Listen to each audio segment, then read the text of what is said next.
안녕하세요. 뉴클립스의 문화클립을 맡게 된 이소PD입니다. 이렇게 영상으로 처음 인사드리는데 막상 카메라 앞에 서니 아주 떨리고 설레고 난리네요. 앞으로 있을 영상도 재미있게 봐주세요. 해시태그 뉴클립스, 해시태그 시사, 해시태그 문화. 여기 있는 샵 혹은 우물정자, 요즘 SNS에서 많이들 보시죠? 오늘 제가 할 이야기는 이 해시태그에 관한 것인데요. 그 중에서도 해시태그 추모를 주제로 다뤄볼 예정입니다. 요즘 같은 SNS가 활발해진 시대에 다들 해시태그 게시물 정도 하나는 올려보셨을 거라고 생각해요. 그만큼 우리의 일상에 자연스럽게 녹아버린 이 해시태그의 어원을 살펴보자면 해시의 기호를 써서 게시물을 묶는다고 해서 이런 이름이 붙었다고 해요. 결국 게시물에 일종의 꼬리표를 다는 기능이라고 할 수 있죠. 처음에는 관련 정보를 묶는 정도로만 쓰였지만 지금은 검색 등 다른 용도, 다양한 분야에서 쓰인다고 하는데 뜻을 알고 나니 왜 이런 기호가 생겨났는지 단번에 알 수 있을 것 같죠? 해시태그의 기능은 처음부터 우리의 일상에 녹아든 건 아닙니다. C 언어 창시자인 데니스 리치와 브라이언 커닝언이 C 언어가 우선적으로 처리해야 하는 명령어 앞에 해시 기호를 붙임으로써 등장을 하게 되었고, 정보 묶음을 가리키는 데 처음 쓰인 곳은 IRC라고 합니다. 로컬 서버에서만 주제를 정하는 앵% 기호와 달리 전체 IRC 네트워크를 통틀어 특정 주제를 공유했다고 합니다. 더 나아가 2006년 오픈소스 운동가 크리스 메시나가 여기에 영감을 얻어 트위터에서 쏟아지는 정보가 흩뿌려진다는 점을 안타까워하며 트위터의 이러한 기능을 제외하고 그 제안을 트위터가 받아들임으로써 오늘날의 해시태그가 탄생한 것입니다. 해시태그 애도의 붐은 2015년 4월 25일 네팔의 수도 카트만두 대지진에서 시작됩니다. 진도 7.8의 강진으로 국민들의 거주 공간뿐만 아니라 역사적인 문화재들의 피해가 막대했던 이 사건은 전 세계적으로 큰 이슈가 되었습니다. 이 소식을 접했던 그 당시 전 세계 SNS 이용자들은 Pray for Nepal이라는 해시태그를 따라 네팔 지진 희생자들을 추모하고 자발적인 모금 운동에 참여하였습니다.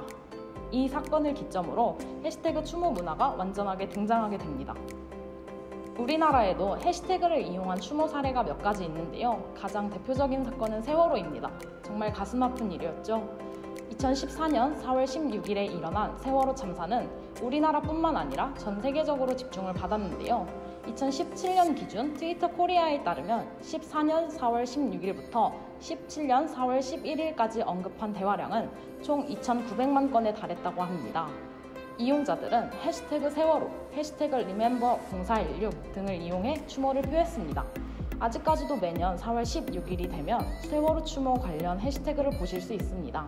최근 큰 이슈가 된 정인이 사건, 다들 뉴스에서 이야기를 접했을 텐데요.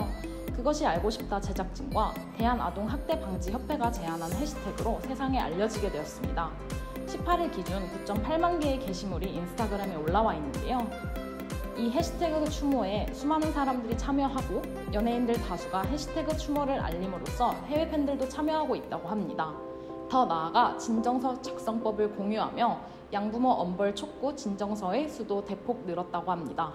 이러한 해시태그 운동은 누구나 쉽게 참여할 수 있어 시공간적 제약을 받지 않는다는 점과 주제가 빠르게 확산되고 많은 사람들의 지지와 관심을 이끌어낼 수 있다는 이점이 있습니다. 그러나 이것도 잠시 이런 이점을 악용하는 사람들이 나타나게 됩니다.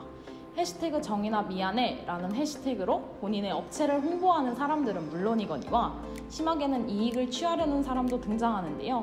정의나 미안해 문구로 굿즈를 제작하고 판매를 하려던 소품 판매 업체도 있었습니다. 이런 해시태그 홍보 논란은 비단 이번뿐만이 아니었습니다. 지난 세월호 참사나 루게릭병 환자를 돕는 아이스버킷 챌린지에도 일부 사용자가 관련이 없는 게시글에 해시태그를 달아 논란을 빚기도 했습니다. 누구나 쉽게 아무런 제약 없이 사용할 수 있는 해시태그, 정치, 사회, 문화 등 다양한 부문에서의 활용을 넘어 이제는 개인의 영역에서도 자유롭게 사용할 수 있는 기능입니다. 표현은 개인의 자유라고 하지만 해시태그 추모를 통해 이익을 취하려는 사람들, 이들의 표현은 자유를 넘어선 악마들의 장난이 아닐까요? 지금까지 뉴스를 클립으로 딱 집어주는 문화클립의 이소PD였습니다. 감사합니다.